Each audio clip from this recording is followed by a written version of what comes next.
se retrouve aujourd'hui pour une nouvelle vidéo. Qui je pense va susciter votre attention, surtout pour les nouvelles qui sont dans le groupe de Planeur Addict ou celles qui tombent sur mes vidéos et ont envie du coup de se lancer dans l'aventure planeur. La question qu'on se pose toutes, mais quel planeur choisir? Parce que oui, on débute tout à un moment donné et il y a le choix fatidique à faire de son premier planeur. Je dis premier parce qu'en général, quand on commence, après, c'est comme les tatouages, hein, ce qu'on dit, on en fait un après, voilà, il y en a plus. Donc voilà, donc la première question, quel planeur choisir? Donc à savoir déjà, quelle sera l'utilité que vous souhaitez en faire?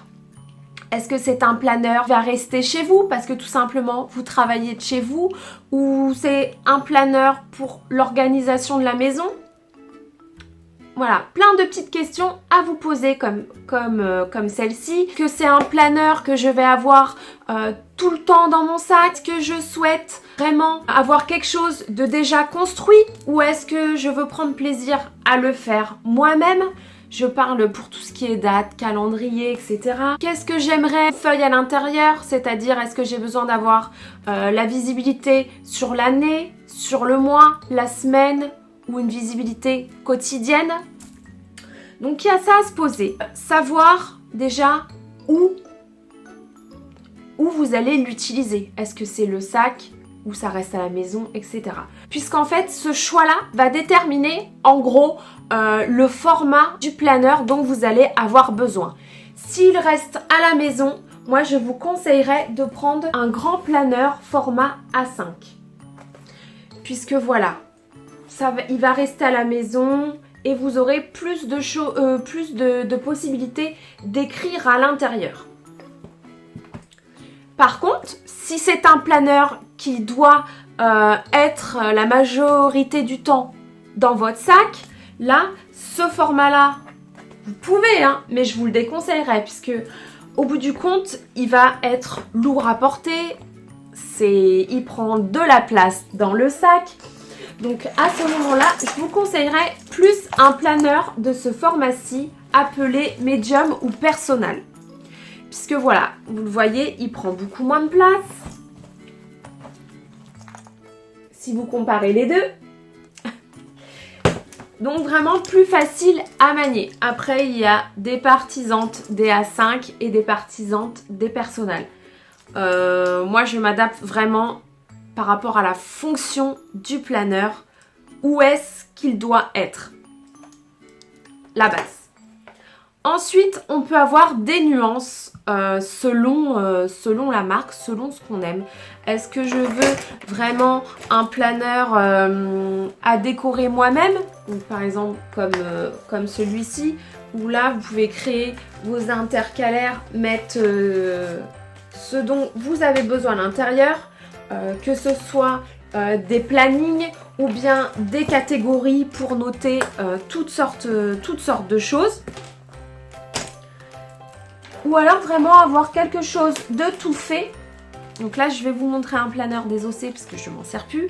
Par exemple, tel que le Happy Planner ou les Erin Condren, où là, on a tout. Modulable aussi pour les Happy Planner, on a tout. On a ses intercalaires déjà à l'intérieur. On a ses semaines. Et on a une visibilité sur le mois. Alors,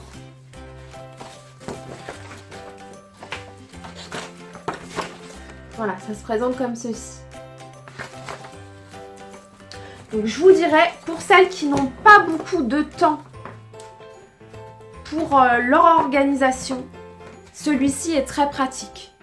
Puisque tout est déjà prêt, en fait, il y a juste à noter dedans. Donc si vous n'avez pas beaucoup de temps, ou si tout simplement vous voulez un planeur mais vous ne souhaitez pas forcément le décorer, hein, puisque le but premier d'un planeur c'est de pouvoir s'organiser, celui-ci je pense peut être parfait pour vous. Il existe aussi en mini, moi je ne l'ai pas puisque j'aime pas sa disposition. Moi les Happy Planner, j'aime vraiment le fait que les grilles des semaines soient à la verticale. puisque moi pour ma part j'utilise du coup la ligne du haut pour tout ce qui est travail, la ligne du milieu pour tout ce qui est personnel, maison, et la ligne du bas pour tout ce qui est divers, par exemple YouTube, Facebook, des choses que j'aurai à faire. Donc là celui-ci est désossé, mais il y a le big. Donc c'est pas un format A4, c'est encore plus grand. Je vous le dis parce que la dernière fois j'ai voulu personnaliser du coup la couverture et en fait bah, j'ai pas pu parce que c'était pas le format A4, c'était plus grand. Alors je vous montre un peu comment je fais. Donc voilà, work, perso, divers.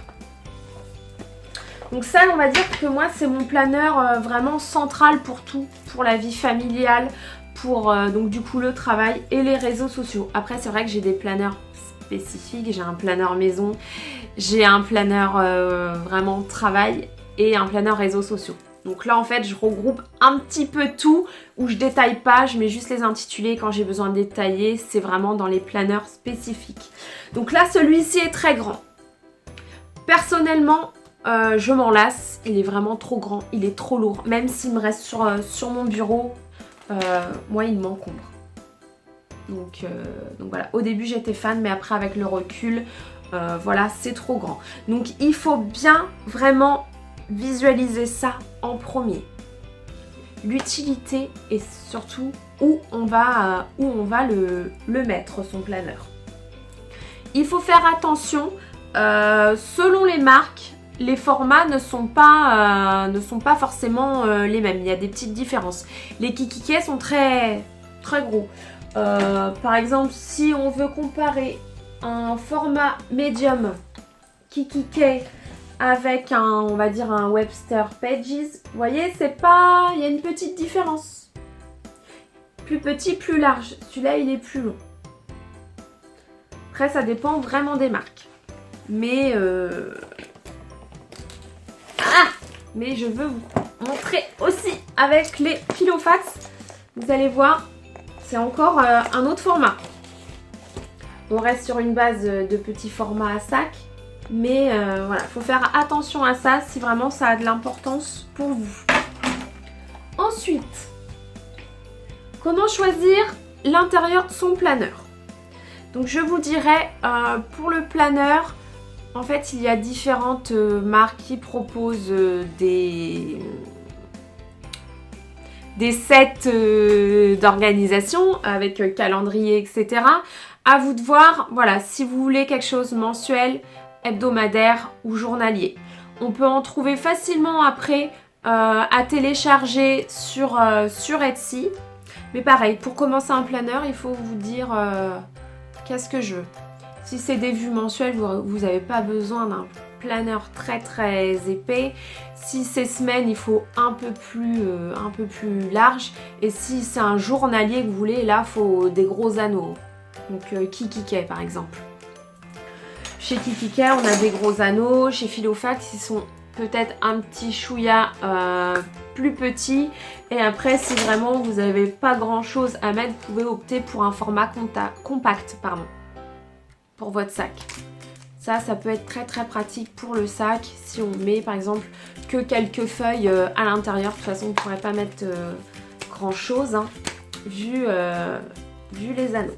Donc, après la question à se poser, dans quel planeur choisir, si vous voulez vraiment quelque chose à personnaliser vraiment de A à Z, vous-même, ce qui peut être bien et qui peut s'apparenter, si vous avez déjà entendu, au bullet journal. Donc si vous êtes fan de tout ce qui est carnet, ce serait peut-être d'investir plutôt dans un traveler notebook. Donc le traveler notebook peut s'utiliser de différentes façons. Donc là je vous montre celui-ci parce que j'avais fait une organisation bien particulière sur celui-ci, mais qui n'est pas viable pour moi puisque je manque de temps pour le faire chaque semaine. Voilà, il faut tout faire vraiment vous-même de A à Z. Donc des carnets, et où donc je mettais mes semaines. Donc j'avais une page comme celle-ci avec là des petites notes, donc un rabat. Donc je m'étais inspirée de la boutique Etsy Annie Plans. Donc là j'avais la récap de la semaine et ensuite j'avais mes journées. Donc j'avais une feuille par jour. Je vais y arriver, tu vas y arriver. Vous voyez, j'avais fait une feuille pour chaque jour. Et donc c'est super joli. C'est vraiment magnifique. J'ai adoré le faire. Par contre, je manque de temps. Donc si vous avez le temps et que vous voulez vraiment créer de A à Z votre planeur, cette solution est vraiment chouette. Moi, voici mon traveler. Je vous l'ai déjà montré. Donc moi, il ne me sert pas d'agenda. Moi, je m'en sers uniquement pour noter des choses avec des petits carnets. Parce que j'ai toujours été fan de carnets. Et du coup, là, je peux retrouver ce plaisir à écrire dans les carnets. Je structure comme j'ai envie. Ou si j'ai envie que ce soit écrit à l'arrache comme le principe du carnet, et ben j'opte pour ça. Donc là dedans vous pouvez mettre votre agenda, hein. J'ai des amis qui mettent leur carnet qu'elles font eux-mêmes ou qu'elles impriment via internet. Et là vous personnalisez tout vraiment de A à Z. C'est sympa aussi. Dans un sac c'est pratique car là il est pocket. Il prend vraiment pas de place du tout. Donc voilà, après à choisir, c'est selon les goûts de chacune. Mais je sais qu'on peut être perdu au début parce qu'on voit plein de choses, on en voit des magnifiques. On peut craquer facilement. Mais pour le premier, je pense, en plus c'est symbolique après. Par exemple, si on devient plus ou moins collectionneuse, le premier est symbolique. Faut pas se louper dans son choix. Quitte à investir hein, dans un bel agenda. C'est le premier. En général, après, on s'en sépare pas, si on le choisit bien.